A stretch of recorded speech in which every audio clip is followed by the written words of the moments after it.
In this video, we're going to talk about spotting overconfidence in trading. Stay tuned.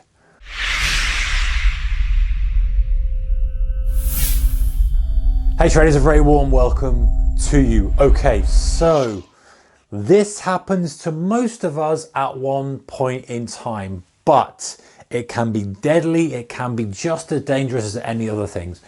Overconfidence. How do we define overconfidence in trading? Overconfidence in trading is when you've had a good run and you're plodding along, you've made good money, and you mistakenly believe that your performance is now superior to what it was before, and that you're a genius, and that you're going to make loads of money in the market, and you start thinking about all the money you're going to make and all this and all that, and then all of a sudden, bang, you come crashing down because the reality sets that it was just a spell of good fortune, and maybe it was a spell of good trading, maybe it was a spell of good luck. Whatever it is, it evens out if you're not careful. You have the P&L that goes, oh yes, I'm up here, I automatically believe that it's going to carry on up here, where the reality is most of the time that's when we get whacked, we take a little bit of a drawdown. And it's the confusion that we often have of the, hey, you know, I've now found the new genius, new strategy that's going to work forever and ever and ever, and I'm going to make millions and millions on this, and I'm going to may as well order my yacht now, ready for when I retire in 6 years' time. Let's be serious about this, guys. This tends to happen when the market phase or conditions align with your strategy. Now, I talked about this loads, and I'm a big believer in this, and I've got my own proof to prove it. I've seen other guys doing it. When you're trading the right strategy and the right environment, that's when magical things happen, but that's when real boosts like this happen, because you're aligned with the volatility, you're aligned with the market conditions. You know, it's why you see a lot of traders making a lot of money, hedge funds, for example, making massive amounts of money, and then they contract a little bit. And the point is recognizing that this is what it is. It's a boost in P&L, it's a boost in equity. Very thankful for it. It's there and it will happen. If you're trading long enough, this is the kind of things that will happen. You'll get these big boosts, but staying grounded, not saying, you know what, I'm now the big genius, I'm now going to do that and rock it off again, and I'm just going to triple my size, and all of a sudden massive money is going to come my way.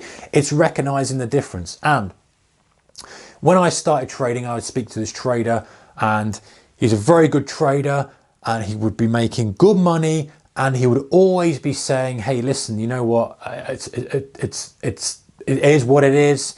It's very humble about it, very kind of, not expecting it to continue. The market can do anything. Anything can happen. While it's there, I'm going to milk the opportunity. I'm going to take the opportunities, keep taking the opportunities while the P&L is growing. Very good. Very thankful for it. But being aware that around the corner, there's a sucker punch waiting for you.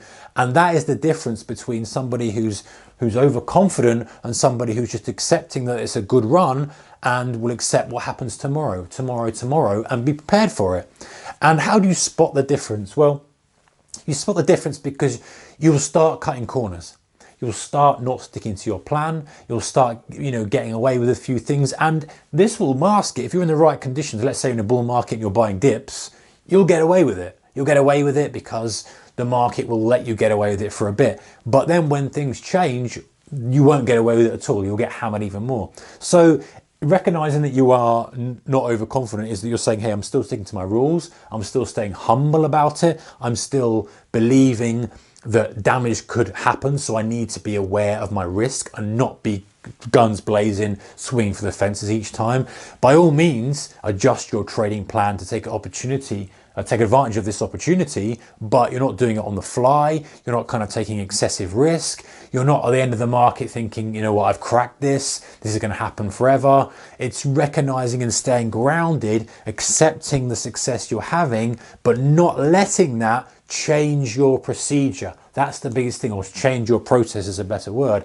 You're not letting the success influence how you adjust, unless, as I say, you're doing it sitting down, adjusting your trading plan in the cold light of day based on new data that, hey, I'm performing very well here. Can I now extract more out of the market by adding more risk in this specific setup, taking some risk away from that? Do I need to add more hours in during expanding this? That kind of thing, that's fine. But what you're not doing is not saying at the end of the day, oh yeah, you know, I don't need to, I'm really good at it now, I'm not going to do well, all this kind of stuff, and not recognizing it at some point, almost a guarantee, unless you just stop trading at this point here, you say, you know what, I'm stopping trading now, I'm going to cash in, I'm going to walk away. At some point it will stop. You know, that growth will stop, and you'll hit a kind of stagnation period, or you'll hit a bit of a drawdown, or the angle of the line of your equity curve will shallow down a bit. It's just inevitable. That's just the way the market works. And then it's up to you to then readjust and position yourself accordingly, or scale back, or tweak and adjust depending on what kind of conditions we're in. So be very careful of that, guys. It's something that can happen in a short-term basis. You can have a couple of weeks of confidence. You can have a year. But you've got to bear in mind that, you know, accepting that, hey, you've got some success, great, and you'd like it to continue. You're going to do everything in your power to keep it to continue, keeping the confidence, but not letting it go into cockiness, not letting it to go into, oh, I've made this around, you know, I made, you know, 10 grand before breakfast, aren't I, Billy Big, what's it? You know, not letting that happen, because honestly, the market can hear it, and it will just give you a slap around the face, and you'll be back down to where you were, and you'll feel twice as bad because you've been up here, and now you're down here, as opposed to just being here from the start. So be careful of that, guys. If you're making good money, be careful, be cautious. The amount of times I said careful in this video, if you had £10 for every time I said that, you probably have a decent amount of money. It's going to have a nice meal, but you get the point. Watch out for overconfidence, guys. Thumbs up if you liked it. See you in the next one. Manage your risk. Take care. Bye-bye.